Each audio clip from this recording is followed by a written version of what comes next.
Another interesting art form or art cultural norm is tea ceremony, and it's a very ancient thing, and it was kind of a reconciliation rite. When they had warring factions and so on, or disagreements, then they would have, at the end, they would make up with each other, and they would have a, you go in a little, very small little room, a little hut, tea hut, and you go in there very humble and low, and they sit there in silence, almost like the Indians with their peace pipe, you know, and they put tea in here.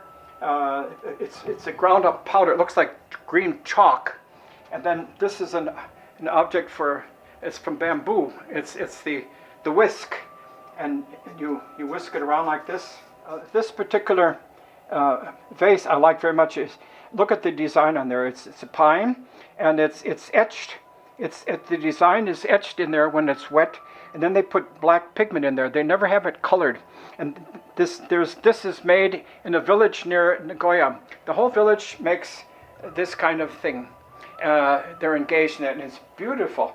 And then it's very solemn ceremony, actually. And then you take this, and then you pass around. And each take a sip, and then they, you know, to you, and then to show that acceptance of one another. It's a very nice idea. And still another form is probably more familiar with us is the bonsai. Bonsai means to make small. The grandparents live with the family, and they have the time and the talent to take care of this. This might be, some of them are 100 years old or so. They start off with, they get a little cutting, a little something, and they raise it, and then each year you have to prune the roots so it just gets thicker. But it doesn't grow up big. It's diminutive. It's dwarfed, and that's the art. And then they have to just shape it.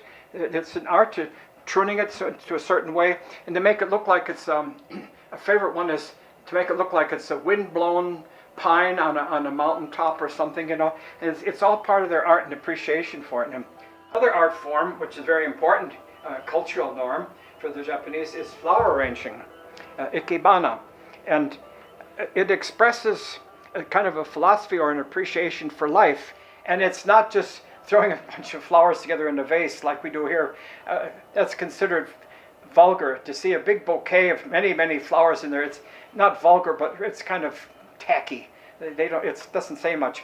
They take a few things, very well portioned blossoms, beautiful blossoms, and they select them and put them in an arrangement in an artistic way. One on the top is supposed to be representing heaven, and the middle part is earth, and down below is us. One thing all of these art forms have in common is a sense of restraint and a sense of beauty, simplicity.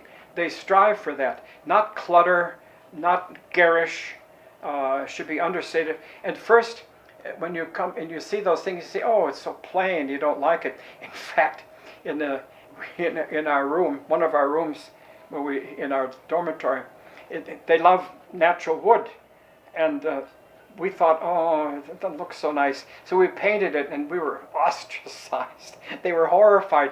We painted over this wood, and the wood was not especially beautiful. I mean, in our eyes, we thought it was dull, and so we were going to doctor it up with painting it, and oh no, they weren't pleased with that. You know, you have to learn, as I say, to be sensitive to their cultural tastes and their sense of aesthetics, which that didn't come so easy.